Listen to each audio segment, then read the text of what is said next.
ஐயனேயுமது திருவடிகளுக்கே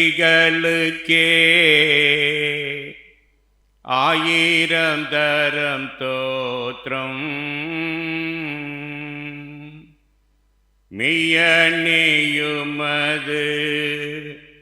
தயைகளை அடியே விவரிக்க மாத்திரம்.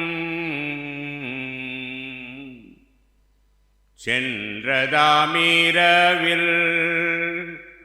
தேவரீரென்னை சேத்தரவனை தீரே. அந்தடவாயே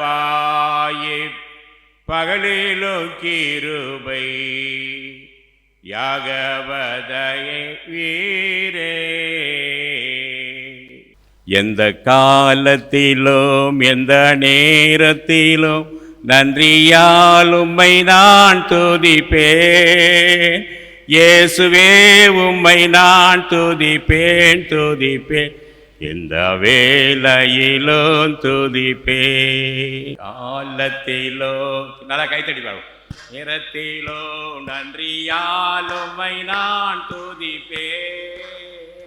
இயேசுவே உம்மை நான் துதிப்பேன் துதிப்பேன், எந்த வேளையிலும் துதிப்பேன்.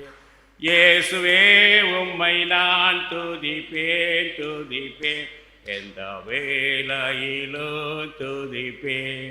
ஜெபிப்போம். ஆண்டவரிப்பட்ட தேவைகளை கடவுளத்திலே சொல்லலாம். கர்த்தர் சமீபமாக இருக்கையில் அவரை நோக்கி கூப்பிடுங்கள். ஆண்டவர் நம் அருகிலே இருப்பதை நாம் உணர்வோம். நான் உனக்கு என்ன செய்ய வேண்டும் என்று ஆண்டவர் நம்மை தனிப்பட்ட முறையில் கேட்கிறார்.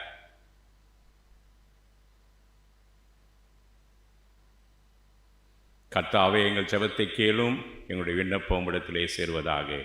ஆமென். எல்லா புத்திக்கும் மேலான கடவுளின் சமாதானம் உங்களோட இருந்து நீங்கள் கடவுளையும் அடிக்குமானால் நாதர் இயேசு கிறிஸ்துவையும் பற்றி அறிவிலும் அன்பு நிலைத்திருக்கும்படி உங்கள் இருதயத்தையும் சிந்தையையும் காக்க கடவது பிதா, குமாரன், பரிசுத்தாவியும் ஆகிய சர்வ வல்லமை புரிந்த கடவுளின் ஆசீர்வாதங்களுக்குள்ளே இருந்து எப்போதும் உங்களோடே நிலைத்திருக்க கடவது.